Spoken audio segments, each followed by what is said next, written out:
এই মুহূর্তে চালু হয়ে গেল বাংলার যুবশক্তি প্রকল্পের নতুন পোর্টাল। হ্যাঁ বন্ধুরা, ঠিকই শুনেছেন, বাংলার যুবশক্তি প্রকল্পের নতুন অফিসিয়াল যে পোর্টাল সেটা কিন্তু চালু হয়ে গেছে ইতিমধ্যেই, এবং সমস্ত রকমের আপডেট নিয়ে কিন্তু আজকে আমি চলে এসেছি এই ভিডিওতে। নমস্কার বন্ধুরা, স্বাগত জানাই আরও একটি নতুন আপডেট রিলেটেড ভিডিওতে।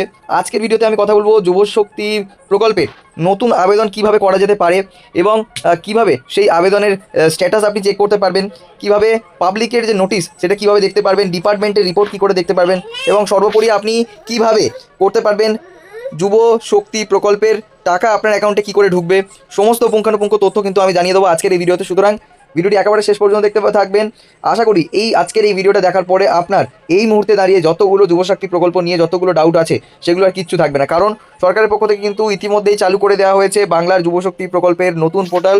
বন্ধুরা, এই মুহূর্তে আপনারা অনস্ক্রিনে দেখতে পাচ্ছেন government of West Bengal, Paschimbanga সরকারের বাংলার যুবশক্তি department of youth service and sports government of West বেঙ্গলের, ঠিক আছে, যেখানে দেখতে পাচ্ছেন আমাদের বর্তমান মুখ্যমন্ত্রী শ্রী শুভেন্দু অধিকারীর একটা ব্যানার আমরা দেখতে পাচ্ছি ওয়েবসাইটের মধ্যে লাইভ দেওয়া আছে। এবং ঠিক যেমনটা ছিল আমাদের যুবসাথী প্রকল্পের পোর্টালটি, ঠিক একইভাবে কিন্তু এই পোর্টালটিকে সাজানোর চেষ্টা করা হয়েছে, বা এক প্রকার শুধুমাত্র পুরোপুরি ইন্টারফেসটা বদল করে দেওয়া হয়নি। যে মুহূর্তে মানে কেন করা হয়নি তার পিছনে কারণটা হচ্ছে কি, যাতে করে কোনো আবেদনকারীর কোনো কিছু বুঝতে অসুবিধা না হয়।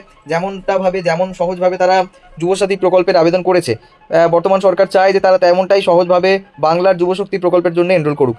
দেখুন বন্ধুরা, এবারে বিষয়টা হচ্ছে কি, অনেকের মনে একটা ডাউট আছে যে যারা যুবসাথী টাকা পেয়েছিলে 3 মাসেরই টাকা, বা কেউ 1 মাসের টাকা 2 মাসের টাকা পাওনি, কেউ 2 মাসের টাকা পেয়েছো 1 মাসে পাওনি, তো যারা এই টাকাটা পেয়েছিলে তাদের অনেকের মনেই প্রশ্ন আছে, আচ্ছা আমাদের কি আবার নতুন করে ফর্ম ফিল আপ করতে হবে যুবশক্তি প্রকল্পের জন্যে, নাকি যেমনটা শোনা যাচ্ছে লক্ষ্মীর ভাণ্ডারের ক্ষেত্রে যারা লক্ষ্মীর ভাণ্ডারের মানে আগের যারা উপভোক্তা তারা কিন্তু তাদেরকে নতুন করে ফর্ম ফিল আপ করতে হবে না, তাদের এক্সিস্টিং ডেটাবেস থেকেই গভর্নমেন্ট কিন্তু শুধুমাত্র টাকার অ্যামাউন্ট বদলে কিন্তু তারা এবং প্রকল্পের নাম বদলে কিন্তু তারা আর্থিক সহায়তা প্রোভাইড করবে প্রতিটা উপভোক্তার ব্যাংকে ব্যাংকে। কিন্তু এক্ষেত্রে দেখুন বন্ধুরা, এই মুহূর্তে সরকারের তরফ থেকে সেরকমভাবে কোনো স্পষ্ট বার্তা যদিও আসেনি, তাও যেটা অ্যাজুম করা যাচ্ছে যে এতদিন পর্যন্ত যুব সাথীর যারা টাকা পেয়েছেন, দেখুন যুব সাথী নিয়ে অনেক কন্ট্রোভার্সাল বিষয় অনেক সময় উঠে এসছে। অনেকে হচ্ছে কি অনলাইনে ফর্ম ফিল আপ করেছে, অনেকে অফলাইনে ফর্ম ফিল আপ করেছে, এবং যার ধরুন যদি 100টা লোক ফর্ম ফিল আপ করে থাকে তার মধ্যে থেকে 70 ভাগ লোক শুধুমাত্র টাকা পেয়েছে বা সাহায্য পেয়েছে, আর্থিক সহায়তা পেয়েছে, 30 ভাগ পায়নি। কিন্তু কেন পায়নি, কিসের জন্য পায়নি, এরকম স্পষ্টভাবে তাদের কাছে কোনো ব্যাখ্যা নেই। সেই কারণে বন্ধুরা এক্ষেত্রে দাঁড়িয়ে, ঠিক আছে, খুব স্পষ্টভাবে এই জিনিসটা বলা যেতে পারে, যদি যুবশক্তি প্রকল্প আসে তাহলে হয়তো আপনাকে নতুনভাবেই আবেদন করতে হবে।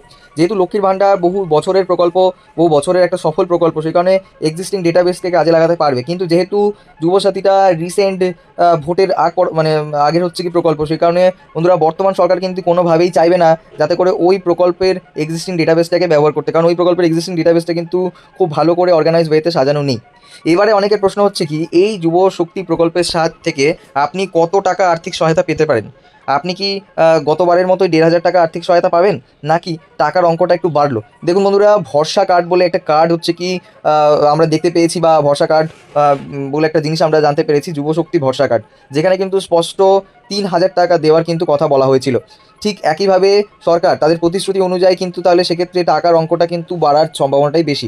হ্যাঁ বন্ধুরা, ঠিকই শুনেছেন, টাকার অঙ্কটা কিন্তু বাড়বে। অতএব আপনার আগে যুবসাথীর টাকা পেতেন আপনি 1,500 টাকা, সেটা কিন্তু হয়ে 3,000 টাকা করে কিন্তু আপনি মাসিক আর্থিক সহায়তা পাবেন আপনার সমস্ত রকমের এডুকেশন রিলেটেড এক্সপেন্সেসের জন্য।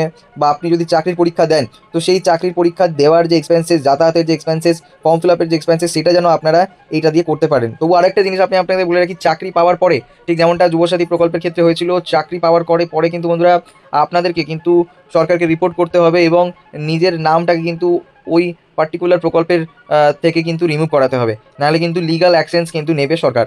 সুতরাং বন্ধুরা এই ব্যাপারটা কিন্তু খুব মাথায় রাখবেন, এটা কিন্তু এবারে খুব কড়াকড়ি একটা জিনিস। সেখানে বলবো বন্ধুরা, যত তাড়াতাড়ি সম্ভব, ঠিক আছে, যদি আপনি চাকরি পেয়ে যান যত তাড়াতাড়ি সম্ভব রিমুভ করার চেষ্টা করে ফেলবেন। আরও একটা প্রশ্ন সবার মধ্যেখানে ঘুরছে যে যুব সাথী প্রকল্পের নতুন আবেদনের সময় যে ডকুমেন্টগুলো প্রয়োজন ছিল সেগুলো কি লাগবে? দেখুন বন্ধুরা, এই মুহূর্তে কিন্তু দাঁড়িয়ে একটা ওরকম ধরনের প্রকল্পের ক্ষেত্রে কিন্তু ওই কয়েকটা বেসিক ডকুমেন্টসই লাগে সাধারণত। কারণ দেখুন বয়স সীমা যেটা শোনা যাচ্ছে এক্ষেত্রে কিন্তু যুবসাথী প্রকল্পে যেমন বয়স সীমা ছিল ঠিক তেমনই বয়স সীমা কিন্তু থাকবে এক্ষেত্রে। অর্থাৎ 21 থেকে 40 বছরের পর্যন্ত হচ্ছে কি সমস্ত বেকার যুবক যুবতীরা কিন্তু এই টাকা সহায়তা পাবে, বা আর্থিক এই সহায়তাটা পাবে। সুতরাং এই বয়স সীমা থাকবে, এবং বয়স সীমা অনুযায়ী আপনাদের কিন্তু একদম মাধ্যমিক পাস বা 10th পাসের বা সমতুল্য সার্টিফিকেট দিতে হবে আপনাকে। এছাড়া আপনাকে দিতে হবে আপনার ভোটার কার্ড, আধার কার্ড, এবং ব্যাংকের পাসবইয়ের একদম ফ্রন্ট পেজ। কিন্তু অবশ্যই এবারে আগেরবারে যে ভুলটা করেছেন এবারে সেই ভুলটা করবেন না, কারণ দেখুন গতবারে যুবসাথী প্রকল্পে টাকা পাওয়ার সময় প্রথমবারে যে টাকা, প্রথম দফার যে টাকাটা সেটা কিন্তু ঢুকেছিল আপনার এনইএফটির মাধ্যমে, এনইএফটি ট্রেজারির মাধ্যমে, কিন্তু এই কারণে অনেকে টাকা পেয়েছিল। কিন্তু যারা দ্বিতীয় মাস থেকে যারা টাকা পাওয়া বন্ধ হয়ে গেছে তাদের এই কারণে বন্ধ হয়েছে কারণ তাদের ব্যাংকের সঙ্গে ডিবিটি লিঙ্ক করা নেই, হ্যাঁ ডিরেক্ট বেনিফিশিয়ারি ট্রান্সফার লিঙ্ক করা নেই। সেই কারণে বলছি বন্ধুরা, এই প্রকল্পে আবেদন করার আগে অবশ্যই কিন্তু ডিবিটি লিঙ্ক করে নেবেন। ডিবিটি রিলেটেড ভিডিও কিন্তু আমাদের চ্যানেলে ইতিমধ্যেই আছে, আপনারা চাইলে দেখতে পারেন। আমাদের চ্যানেলটিকে ভিজিট করে আপনারা কিন্তু কী করে বাড়িতে বসেই মোবাইল ফোনের মাধ্যমে নিজের আধার কার্ডের সঙ্গে ডিবিটি লিঙ্ক করবেন সেটা কিন্তু আপনাদেরকে স্পষ্টভাবে দেখানো হয়েছে। এছাড়াও বন্ধুরা, কারণ হচ্ছে কি ডিবিটি অবশ্যই আপনাকে লিঙ্ক থাকতে হবে এবং আপনার ভোটার আইডি দিতে হবে, বললাম যেমনটা আধার কার্ড দিতে হবে, ব্যাংকের পাসবই দিতে হবে, ঠিক আছে। সঙ্গে আপনি যদি কোনো কাস্টের অন্তর্ভুক্ত হন সেটা দিতে হবে, ঠিক আছে। তো ওই কয়েকটা বেসিক ডিটেলস বা ডকুমেন্টস থাকলে কিন্তু আপনি সরাসরি, হ্যাঁ বন্ধুরা ঠিকই শুনেছেন, আপনি সরাসরি কিন্তু আবেদন করতে পারবেন যুবশক্তি, বাংলার যুবশক্তি প্রকল্পের জন্য। এবার বিষয়টা হচ্ছে যে বাংলার যুবশক্তি প্রকল্প কবে থেকে চালু হওয়ার সম্ভাবনা রয়েছে। দেখুন বন্ধুরা, এই মুহূর্তে দাঁড়িয়ে, ঠিক আছে, যেটা স্পষ্টভাবে জানা হচ্ছে যে আগামী যে জুন মাসে, ঠিক আছে, সেই জুন মাসে কিন্তু নতুন করে বাংলার যুবশক্তি প্রকল্পের অ্যাপ্লিকেশন কিন্তু শুরু হয়ে যাচ্ছে।